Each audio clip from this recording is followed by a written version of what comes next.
teman-teman, perkenalkan nama aku Angela Epifania Adel, kelas M4, NIM 2410418054. Mata kuliah SCM. Apa definisi SCM menurut pemahaman diri saya sendiri? Menurut saya, SCM adalah proses mengelola aliran barang, informasi dan keuangan dari pemasok hingga pelanggan akhirnya untuk memutuskan produk sampai tepat waktu, berkualitas dan efisien biaya. Yang kedua, apa perbedaan mendasar antara logistik dan SCM? Logistik fokus pada pengiriman, penyimpanan dan distribusi barang. SCM lebih luas, mencakup koordinasi pemasok, produksi dan distribusi, hubungan mitra hingga strategi bisnis.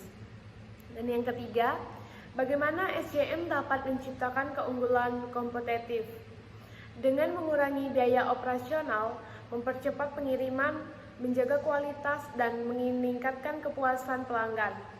Yang keempat, apa saja risiko terbesar dalam rantai pasok dan bagaimana memitigasinya?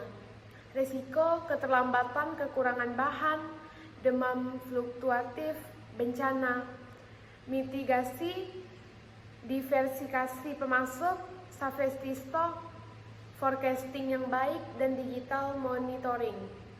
Yang kelima, jelaskan bullwhip effect dan contoh nyatanya.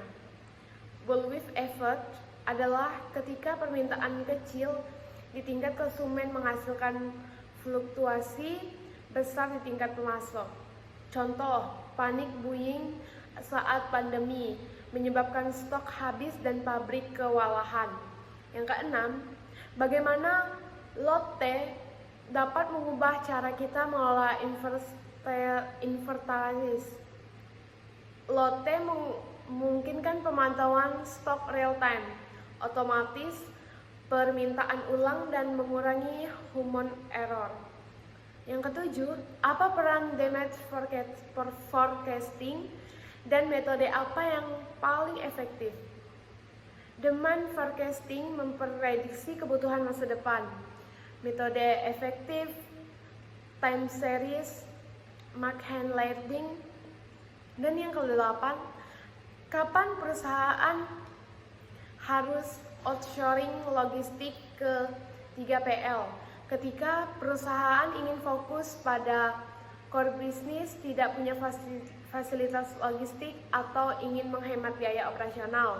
Kesembilan, jelaskan proses Fructopie, mulai dari permintaan pembelian, pemilihan pemasok, pemesanan, penerimaan barang, verifikasi, dan pembayaran. 10. KPI apa yang paling penting untuk mengukur kinerja gudang? Akurasi stok, lead time, dan biaya operasional per unit. Yang ke-11, mengapa supplier preventive management itu penting? Karena hubungan yang baik memastikan stabilitas pasokan, kualitas terjaga, dan mendukung pengembangan jangka panjang. Yang ke-12, bagaimana menekan biaya tanpa mengorbankan kualitas? Otomatis proses negosiasi pemasok, otomatis manajemen persediaan yang lebih baik. Apa itu grand supply chain dan mengapa penting? Yang pertama, rantai pasok yang ramah lingkungan, mengurangi limbah, efisiensi energi, penggunaan bahan ramah lingkungan, penting karena tuntunan regulasi dan konsumen. 14.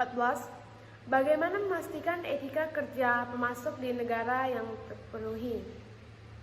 Audit berkala, sertifikat standar, dan monitoring pihak ketiga. Dan yang kelima, apa peran kolaborasi antara marketing dan SCM?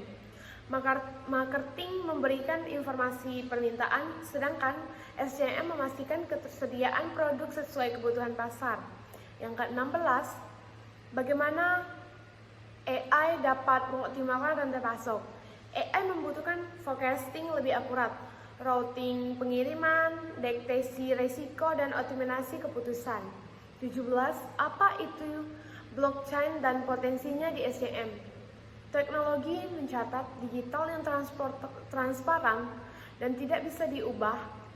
Potensinya keaslian produk dan keamanan data. Ke-18, tantangan terbesar SCM dalam 5 tahun ke depan. Distribusi global, digitalisasi cepat, dan ketergantungan teknologi.